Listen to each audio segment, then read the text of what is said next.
আজ শ্যামকানু এবং সিদ্ধার্থের জামিন আবেদনের শুনানি। শ্যামকানুর হয়ে আদালতে যুক্তি প্রদর্শন আইনজীবী প্রাণ বরার। 30 এপ্রিল শ্যামকানু মহন্তের রায়দান। শ্যামকানু মহন্তের জব্দ করা সামগ্রী রিলিজ করে দেওয়ার আবেদন। ভিডিও কনফারেন্সে যুক্তি প্রদর্শন কলকাতার আইনজীবী রাজদীপ ব্যানার্জির। গুয়াহাটির সিজিএম আদালতে জামিন আবেদনের শুনানি। জানাবো অন্যদিকে আজ সিজিএম আদালতে শ্যামকানু এবং সিদ্ধার্থের জামিন আবেদনের শুনানি। শ্যামকানুর হয়ে আদালতে যুক্তি প্রদর্শন আইনজীবী প্রাণ বরার। 30 এপ্রিল হবে শ্যামকানু মহন্তের রায়দান। শ্যামকানু মহন্তের জব্দ করা সামগ্রী রিলিজ করে দেওয়ার আবেদন। ভিডিও কনফারেন্সে যুক্তি প্রদর্শন কলকাতার আইনজীবী রাজদীপ ব্যানার্জির। গুয়াহাটি সিজিএম আদালতে জামিন আবেদনের শুনানি।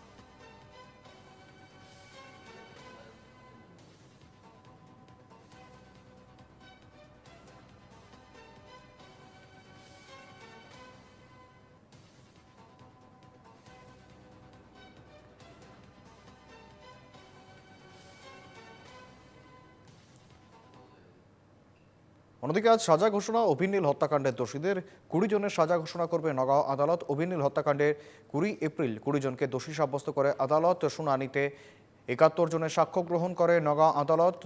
তথ্য প্রমাণের অভাবে ছাড়া পেয়েছেন 25 জন। দীর্ঘ 8 বছর পর হত্যাকাণ্ডের রায় দেয় নগাঁও জেলা আদালত। আমরা জানাচ্ছিলাম আজ অভিনীল হত্যাকাণ্ডের সাজা ঘোষণা। ইতিমধ্যে 20 জনকে দোষী সাব্যস্ত করা হয়েছে এবং এই 20 জনের সাজা ঘোষণা করবে নগাঁও আদালত। অভিনীল হত্যাকাণ্ডের 20 এপ্রিল 20 জনকে দোষী সাব্যস্ত করে আদালত। শুনানিতে 71 জনের সাক্ষ্য গ্রহণ এবং সেই সাক্ষ্য গ্রহণের পরেই নগাঁওয়ে দোষী সাব্যস্ত 20 জন এবং ছাড়া পেয়ে যান 25 জন। দীর্ঘ 8 বছর পর হত্যাকাণ্ডের রায় নগাঁও জেলা আদালতে।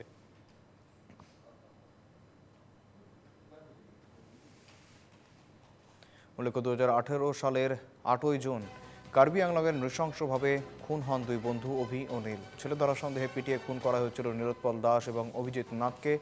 আজ সাজা ঘোষণা। অভিনীল হত্যাকাণ্ডের দোষীদের 20 জনের সাজা ঘোষণা করবে নগাঁও আদালত।